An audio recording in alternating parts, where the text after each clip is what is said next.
Purísima, sin pecado concebida, Ave María Purísima, sin pecado concebida, Ave María Purísima, sin pecado concebida. sumainyo ang pagpapala at pag-ibig at kababaan na nagbubuhat sa kataas-taasang Diyos Ama, Anak at Espiritu Santo. Amen.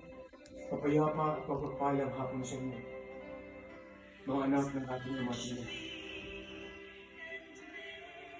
Narito ko sa aking katawan, sa aking instrumento, bilang banal na Espiritu, bilang Santo Faustino ng Kalangitan.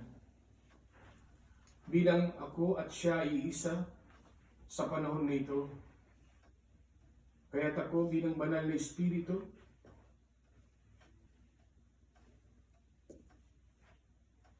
na ibinigay at pinagkaloob sa batang ito, ako'y narito upang sa gayon na i-hear ko sa inyo ang tunay na kalooban, kagustuhan ng buong Santisima Trinidad. At hihimugin ko rin kayo, tao, na sa bawat salita, kataga ng wiwikain ko, ay hindi ko mayaalis sa inyo na ito'y limihin at suriin. Malaya kayo na gabi nito. Subalit, sa mga nagdaang panahon, oras, sandali, segundo, ang lahat ng winiwika ko sa bibig ng batang ito ay halos lahat ay naganap at nagkatotoo. Tama ba ko, Lucina? Opo. Ako'y nagpapasalamat sa inyo. Solidad, Pilomena, sapagkat sa kabila ng inyong mga gawain, sa inyong mga personal na buhay, ay hindi ninyo kinakalimutan dumalo na tumanggap ng katawan at dugo ng inyong Panginoong Jesucristo na idinadaos ninyo sa tahanang ito. At hindi nyo ba alam, ito ay magsisilbi ninyong pagkain ng inyong mga kaluluwa. Upang sa gayon, pagdating ng panahon at tunay kayong nakaganap ng lubusan, ay tatanggapin ninyo ang tunay na regalo ng aking Ama at Ina, na ito ay ang buhay na walang hanggan. Sa pinuntahan ninyong lugar, Lucila at Soledad, kung saan nagpakita ang aking ina o ang ating ina sa tatlong bata sa Portugal, Fatima. Nakita niyo ba kung gaano karami ang tao na patuloy na namimintuho sa inyong pinakamamahal na ina? Sa iba't ibang parte ng daigdig, dinadayo nila ito upang sa gayon ay madama nila ang pag-ibig, ang haplos, ang paghihele ng inyong pinakamamahal na inang Birheng Maria. At hindi ninyo may tatatwa na ito'y nadama ninyo. Tama ba? Opo. Opo. Yes, of course. Noong mga panahon na yon, ay tunay na nagpakita ang inyong mahal na ina sa tatlong bata. Hindi man ito nakita ng ilang mahigit 7,000 tao sa lugar na yun. Subalit, nakita nila kung paano nagmilagro ang kapaligiran. Ano ang mga milagrong ito na nakita ng mahigit 7,000 katauhan o tao kung saan nagmanifesto ang inyong mahal na ina sa Fatima? Ang paggalaw at pagsayaw ng araw, ang pag-iba-iba ng kulay nito, merong asul, merong dilaw, rosas, at kung ilang pang mga kulay ang nakita nila. Pero bago maganap yon ay umulan muna. Tama ba ako? Opo. At ang lahat ng tao ay nabasa. Nagputik ang mga lupa na kanilang tinutungtungan. Subalit nung ipinakita na ng inyong mahal na ina ang kanyang tunay na patotoo sa buong sangkatauhan, ang mahigit 7,000 tao na ito ay nakita nila ang himala. Anong mga himalang ito? Yung araw, nag-iba-iba ang kulay. Na animoy babagsak ito sa kanila, subalit hindi ito naganap. Sa mga tao ay tunay na nagsisi, mga walang kinikilalang Diyos ay naniwala sa Diyos. Mga ibang reliyon, ibang sekta ay bumalik sa pagiging Katoliko. Umulan noon. Subalit nung ang araw ay naghimala, lahat ng bagay sa kapaligiran ay natuyo. Natuyo. At ang mga tao na mayroong mga karamdaman, Gumaling. mga bulag na kakita, mga pilay na kalakad, mga may karamdamang hindi magamot ng siyensya ay nagsipaggaling. Tama ba ako? Opo. Kaya't hindi ninyo may tatatwa na ang himalang ito na pinakita ng inyong mahal na ina sa sangkatauhan. Kung hindi mo kayang lumuhod, Pilomena, tumindig ka na lang. Naintindihan kita. Kaya't ito ay aking winiwikang muli sa inyo. Ipamulat ko sa inyo ang mga bagay na katotohanan na dapat ninyong sundin at isagawa. Ano ang pangunahing mensahe ng inyong mahal na ina? Soledad. Pray the rosary for peace. Lakasan mo. Pray the rosary for peace. Magdasal ng Santo Rosario para sa kapayapaan ng buong sangkatauhan. Tama ba ako? Opo. Yes. Ano pa? Pray Ang- for war. Ano pa? War. Magkaroon ng kapayapaan ng buong digdig. Matigil ang mga digmaan. Maan niya. Do penance. Magsisi ng kasalanan. And for conversion. Magsipagbago ang mga makasalanan. At higit sa lahat, ipagdasal ninyo ang mga makasalanan na wala nagdadasal para sa kanila. Mga anak, ako ay nalulungkot sapagkat ang mga panalangin na ito na binigay ng inyong mahal na ina, ang Santo Rosario, na ilang dekada na ang lumipas, nagpakita ng himala sa buong sangkatauhan. Hindi ko na ililitan niyo sa inyo. Subalit ang mga ilang bagay na naganap sa mga tunay na nagdasal nito, noong panahon ng digmaan, ikalawang digmaan, ng ibagsak ng bansang Hapon, Nuclear bomb. ang nuklear, saan yun? Hiroshima. Anong naganap nun? Isang simbahan o isang grupo ng mga kaparehang Hiswita ang naroon. Humigit kumulang 10 katao sila na naroon sa lugar na yun. Na ilang layo lamang ito sa binagsakan ng atomika.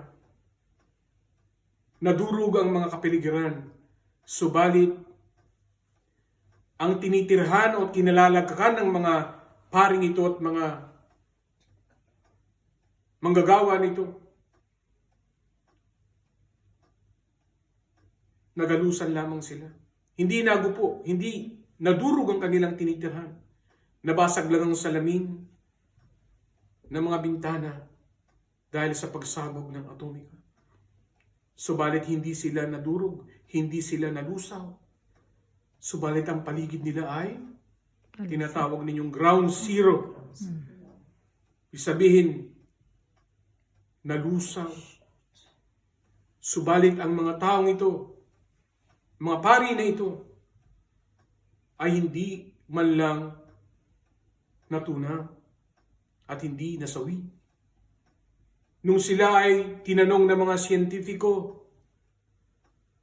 mga dalubhasa, bakit hindi kayo namatay, hindi kayo nalusaw sa pagbagsak ng atomika? Anong sabi ng mga kaparian? Kami ay, dalawang bagay ang kanilang winika. Kami nagdadaos ng Santa Misa araw-araw. At kami ay nagdarasal ng Santo Rosario na ibinigay ng inyong mahal na ina kay Santo Domingo.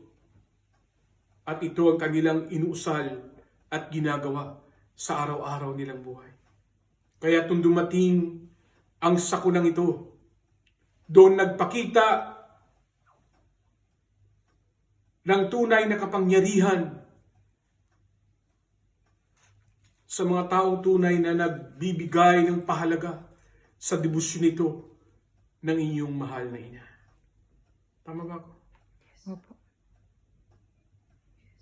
Kaya't sino man nilalang na nakatungtong sa lupang ito, sa mundong ito, na nagsasabing ang panalangin ito, no ang rosaryo na ito, na binigay ng inyong mahal na ina para sa sangkatauhan, ay wala nang bawas na ang bisa o bawas na ang kapangyarihan. Kalugmok-lugmok ang nagsabi nito. Kalugmok-lugmok ang kanyang kaluluwa sa darating na panahon. Tandaan ninyo ito. Kaya't yung mga nagdaang panahon, winika ko at wili kong wiwikain sa inyo ngayon. Hanggat patuloy ang paglapastangan ninyo sa mga panalangin na binigay ng inyong mahal na ina, sasabihin ninyo, ang panalangin ito ay pangkatoliko lang. Diyan kayo nagkakamali. Yan ay pang sangkatauhan, anuman ang sekta ninyo. May mga ibang sektang nagdadasal nito. Kaya huwag ninyong sabihin na ito'y pangkatoliko lang.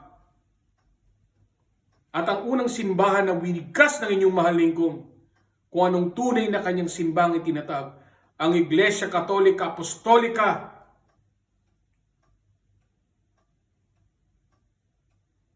Kasama lang doon ang Roma. Kasama lang doon ang Alexandria. Kasama lang doon ang Constantinopla. Kasama doon ang Jerusalem at Alexandria. Tama ba ako? Opo. Yes. Kaya't ang simbahan na ito, yan ang pintuan ninyo sa langit. Sa oras ng Santa Misa, naroroon ang inyong mahal na ingkong. Bakit hindi nyo ba ako nadama?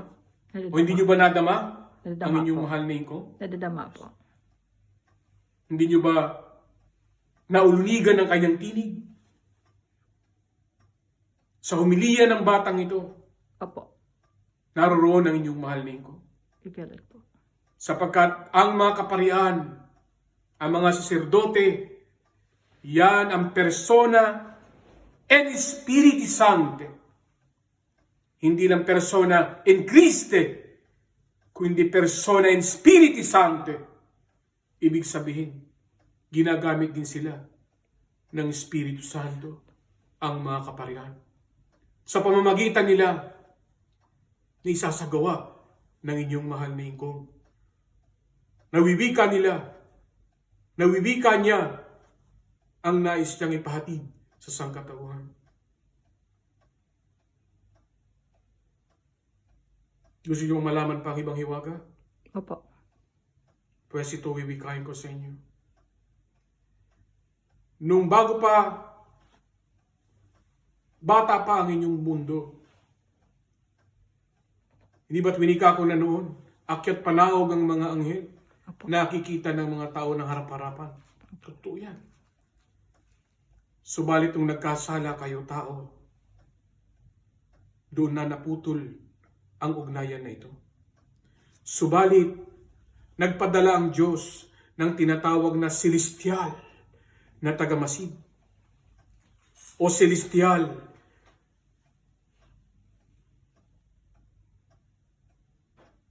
na tagamasid sa inyo tao. Sino yun? Sila yung Spirit of God. Hindi. Yan ang mga unang celestial na pinapunta ng Diyos sa mundo upang turuan harap-harapan, ha? Linangin ang kanilang kaisipan sa teknolohiya at sa lahat ng bagay sa mundong ito. Ngayon nalalaman nyo na. Opo. Wow. Kaya't ngayon, maraming istruktura na nakatayo sa iba't ibang panig ng mundo na libong taon na ang lumipas, subalit nagtataka ang mga dalubhasa kung paano ito naitayo ng mga sinaunang tao. Halimbawa na lang. Ano? Sa Egypt, Pyramid. ang inyong pyramid. Sa Lebanon, yung malaking haligi ng bato na nakatayo na ilang tunilada, libong tunilada ang bigat na walang nakanyari noong unang panahon. Sino ang nagtayo nito? Solidad. Tao ba? Hindi. Hindi. Celestial ang Diyos. Yan naman sinasabi ko sa inyong mga celestial na tagamasid. Alam mo ba yun? Sino mo? Kings and queens of Happy purpose po umaling kong. Sino po kings yun and po? queens of Sino mga celestial po? Hindi namin maintindihan Subalit po. sila ay nagkasala. Ah. angels, Kaya sila ay tinatawag na ngayong fallen angels. Oh! fallen angels, yes. Fallen angels. Subalit bago maganap yun, natulungan nila ang mga tao noong unang panahon. Bakit nila naitatayo ang mga ganong klaseng kabibigat? Sapagkat meron silang kapangyarihan na buhatin, iangat ang mga bagay-bagay na nais nilang iangat sa hangin. Oh. Yan ang winiwika ko sa inyo. Nagkaroon sila ng mga supling Oh, naging tao. sa mga Tao. unang kababaihan ng araw. Human. Oh. Kaya tinatawag ko ang mga ito na mahigante. Katotohanan ito. Oh. Sapagkat nahuhukay nila ang malalaking bungo ng tao ngayon sa iba't ibang panig ng mundo. Ngayon ay minumulat ko kayo tao sa mga bagay-bagay na nagaganap noong unang panahon. Kaya't mga anak, ang 7 trompeta, gusto niyo po ba malaman? Opo. Ang 7 trompeta, ang 7 mangkok, Nabuhos na. ang 7 tatak, Nabuhos. lahat yan ay may kaugnayan sa isa't isa. Lahat yan ay nakikita na ngayon sa mundo ninyo. Subalit nais kong ingatan ng batang ito. Sapagkat ayaw kong ihayag ang ilang panglihim ng inyong buong mundo at ang mga magaganap sa ibang parte ng mundo. Subalit kinakailangan ko na itong wikain. Sapagkat ang mga bagay na ito ay pinakikita na sa inyo. 7 mangkok, 7 tatak, ano ba? 7 trompeta, Itong trompeta. kagutuman, tagtuyot, Gera. digmaan, pagyanig, pagputok ng bulkan, Abi nga pers magpuan ka. How about yung simpikado konsibida. How about yung three days of darkness? 3 nights. Yan, hindi na isulat yan. Pero O naisulat yan, subalit, Revelation. tandaan ninyo, yan ay panghuli na. Okay. Panghuli na ito. Gaganap yan, subalit, mga bagay na dapat ninyong gawin? Opo. Gagawin. Sasabihin ko sa inyo. Sige, sir. Ang mga 3 bagay na ito, trompeta, 7 mangkok, 7 pantatak o tatak, ay nagaganap na sa inyo. Anong gagawin namin? Sa Brazil, naging kulay dugo Ang tubig. ang tubig. Anong gagawin namin? Anong gagawin namin? Sasabihin ko sa iyo mamaya sulit. Kaya lahat ng ito ay isipin ninyo, mga taong walang pakundangang gumawa ng kasalanan, sige, pagpatuloy ninyo. Kaya't naririto ako sa aking luklukan bilang Santo Faustino. May magrereklamo pa ba? Kung sino ako? Baka sabihin niyo, sino naman ang nasa katawan ng batang ito? Kaya ako na nagwiwika, Santo Faustino, may magrereklamo pa ba, Soledad? Wala na po. Kaya nga winiwika ko sa inyo mga bagay nito upang makapaghanda kayo Opo. sa darating na panahon. So pagputok ng bulkan, nariyan na. Pagbuka ng lupa, nariyan na. Pagkulay dugo ng karagatan, nariyan na. Ano pa?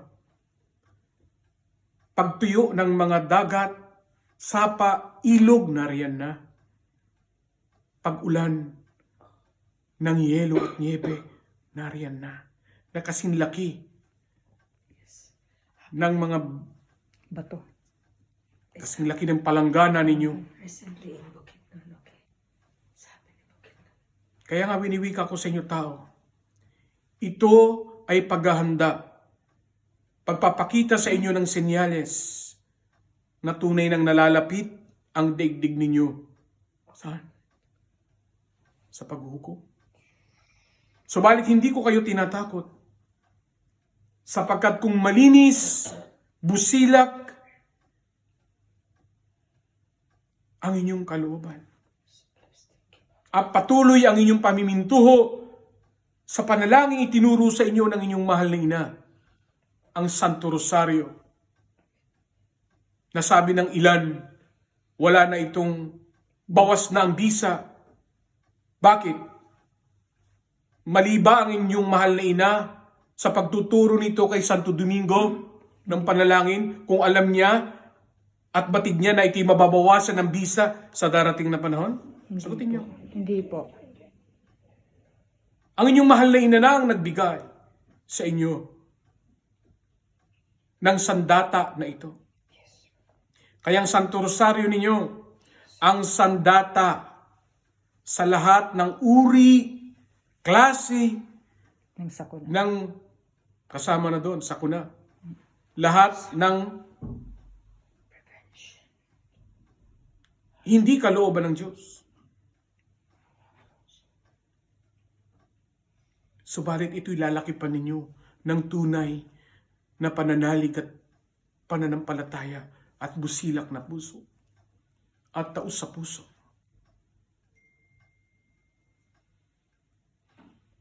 At higit sa lahat, ang tama ninyong kasuotan. Ayan ay lalakipan ninyo. Ang Santo Rosario ay lakipan ninyo ng tamang pagsunod sa katamang kasuotan.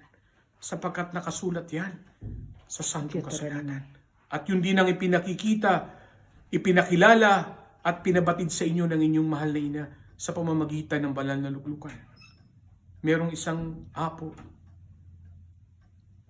nagpantalon at nagpakuha ng litrato. Ang sabi niya sa isip niya, mahal na ingkong, hindi ko kalooban ng magpantalon, subalit nais kong malaman po sa inyo kung saan ako putungo kapag lagi ko itong isusuot o isusuot ko ito.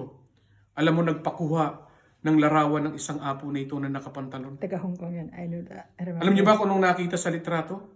Sa kanyang kinatatayuan David. ay isang apoy na naglalagablab. Totoo yun. Apoy ang kanyang tinutungtungan habang siya ay nakasuot ng pantalon. Kaya't mga anak, kung nais ninyong tunay na kayo ay maligtas, mapalad kayo sapagkat meron kayong tinig na naririnig na katulad nito. Kung walang magpapaalala sa inyo, saan kayo tutungo? Kaya sabi nga sa banal na kasulatan, maluwag, malapad, ang daan patungo sa kapahamakan o sa dulo nito ay impyerno. Subalit masikip, makipot ang daan patungo sa kaligtasan at kaliwanagan at sa kaharian ng aking Ama at Ina. Tama ba ako, Lucila? Opo. Opo. Tama ba ako, Soledad? Kaya't mahirap man, gawin ninyo ito para sa inyong mga anak. Nais ko kayong makasama rin sa kaharian ng aking Ama at Ina.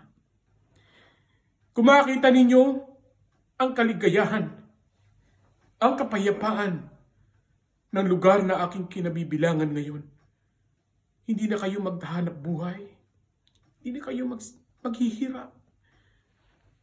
Kapayapaan, puros walang kahulilip na kaligayahan ang inyong mararamdaman. Maigsi ang buhay ninyo dito sa mundo.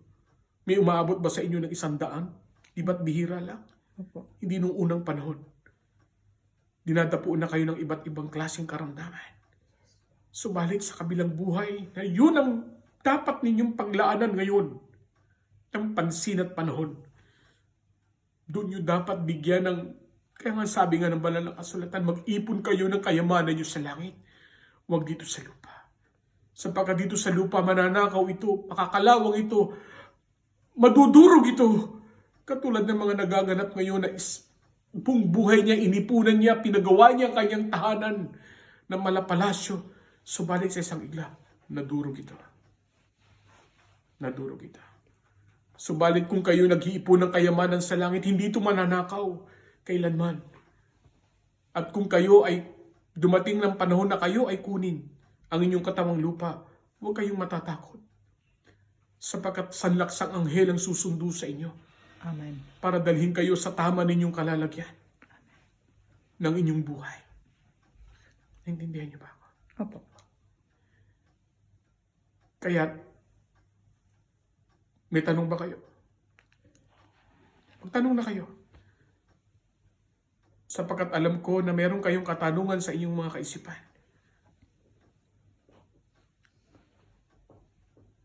Kung kayo ay nagtatrabaho, ito lang ang sasabihin ko. At kailangan ninyong magpantalon sapagkat hindi kayo komportable, pwede ninyong gawin yan. Naintindihan kita na sila. Salamat. Ganon din sa iyo, Soledad. Pero sa pang-araw-araw ninyo, katulad ng pagdarasal, paghayo ninyo, maging ehemplo kayo.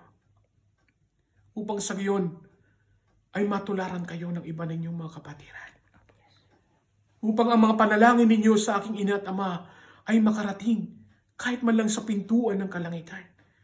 At doon ay bubuksan namin yun at kukunin namin yan. Ang mga panalangin ninyo ay parang isang bugkos na mga bulaklak. Kung hindi nasusunod ang tamang kalooban ng aking ina, dumarating yun sa pintuan, subalit ito'y lantana. Sapagkat wala kayo sa tamang kasuotan at tamang saloobin habang inuusal ninyo ang panalangin. Tama ba ako? Opo. Ang Santa Misa, ang Santo Rosario ay magkatuwang. Hindi ko sinasabi na mataas ang Rosario sa Santa Misa. Hindi ko sinasabing mataas ang Santa Misa sa Santo Rosario. Ang ibig kong sabihin, ito ay magkatuwang. Hindi nyo pwede itong ihiwalay. Tandaan nyo yan. Kayo mo nagsasabing, Rosario lang, walang Santa Misa, walang kabuluhan ang inyong pagdarasal ng Santo Rosario. Tandaan ninyo ito. Wala itong puwang sa kaisipan ng aking ina at ama. Sapagkat inilalayo ninyo si Kristo sa kanyang ina. Subalit ang Santo Rosario, naroon din ang inyong Panginoong Kristo. Kasama ang inyong mahal na ina. Kaya, huwag ninyong baguhin ang mga sinauna ng winika sa inyo ng aking ina at ama. Nakita ko, meron kang asin na dala galing sa Fatima. Opo. Gusto mong Hindi po. ibigay mo sa akin, basbasan ko yan? Sige po.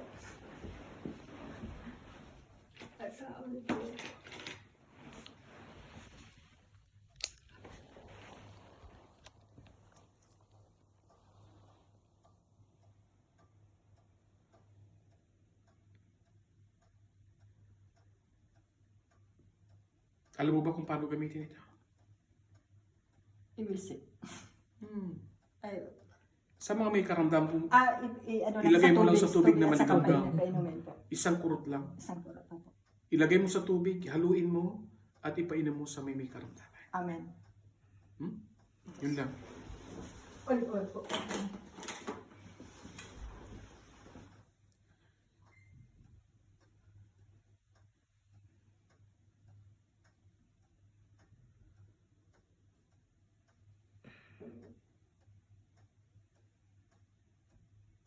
Ave Maria Purísima. Sin pecado concebida, Ave Maria sin Purísima. pecado concebida, Ave Maria sin Purísima. pecado concebida. Naway tumingin sa inyong puso ang mga bagay na inihabilin ko at winika ko sa inyo. At magsilbing gabay ninyo, tanglaw ninyo sa mundong ito, ang mga kataga na naisiwalat ko sa inyo. Amen. Pahabol ko. Yung dating winika ko, na isang malaking butas ang nasa inyong daigdig. Tama ba ako? Opo, I remember that. Ayoko kayong pangambahin. Subalit, ito ay konektado sa kaharian ni Lucifer. Oh my God. Kaya naglalabasan na dito ang iba't ibang klase ng uri ng nilalang Nakikita na ko hindi ninyo maubos maisip na ito'y lilitaw sa inyong mundo. Subalit, huli kong wiwikain. Taglay ninyo ang Santo Rosario ng aking ina at ama. Ang pagtanggap ninyo ng katawan at dugo ng inyong Panginoong Jesucristo. At ang pagsunod ninyo sa kalooban ng aking ina. Ang magsisilbi ninyong kalasag sa paglalakbay ninyo sa mundong ito. Naintindihan niyo ba ito? Opo. Yung first mo po man, Simple last quote consequence. na sa tanong, yung tatak ng 666 na yun, po, Nagaganap na yan. nagaganap na po. Nagaganap ng matagal na panahon yan. Yung pa yung vaccination, isa yung maling ko. Ayokong wikain yan ng tuwiran. Subalit kung anong pinasaisip ko sa inyo, yan ang katotohanan. Winika ko na yan noon. So yung digital na sinasabi niyan in the present time, na size, na nangyayari ngayon, na may Sinabi na-warning ko na po. yan. Okay. Isa pa. Ayokong wikain ng tuwiran. Muli kong wiwikain ko sa iyo. Lucila, sapagkat nakamatyag ang buong digdig sa batang ito. Kung anong pinasaisip ko, yun na yun. Opo. Ayoko nang sabihin sa iyo ng tuwiran. Alam kong nakamatyag ang mundo sa batang ito. Sapagkat ang mga propeta ngayon, noong unang panahon, di ba pinapatay? Opo. Nangyayari din ngayon. Yes. Opo. Naintindihan niyo ba? Opo. Kahit ayokong magbitaw ng salita Opo. sa isang bagay na ikakapanganib ng batang ito. Last na tanong maling ko. When the times, pwede ba magsumasama kami lahat dito? Bibigay ako ng mga pangitain. Magbibigay ako sa iyo ng mga salita. Narito ang batang ito. Kahit wala ako sa katawan niya, hindi ako nawawala sa katawan niya. Sa oras na ito, porsyento ang umiiral. Subalit ang ilang porsyento ay naroon ako sa kanya. Kapag magaganap yan, ay papasisip ko sa kanya na ito ay magaganap Opo. sa darating na panahon. Naintindihan niyo ba? Ang anak ko kasi maling kong panis. Hindi kayo magagalusan man lang. Salamat. Katulad ng ginawa ng inyong mahal na ina sa Hiroshima. Yun din na magaganap sa inyo. Amen. Na lumulukob sa inyo ang tunay na kalooban at kagustuhan ng aking ina. Tandaan ninyo. Opo. Gumanap kayo ng may kababaan, walang kataasan. Opo. Sapagkat ang gumaganap ng may kataasan ay binababa ng aking ina at walang puwang sa kanyang mga paningin. Alleluia. Hallelujah. Alleluia. Hallelujah. Alleluia. Hallelujah. Sumainyo muli ang pagpapala ko buhat sa kataas-taasang Diyos Ama, Anak, Espiritu Santo. Amen. Our Father, who art in heaven,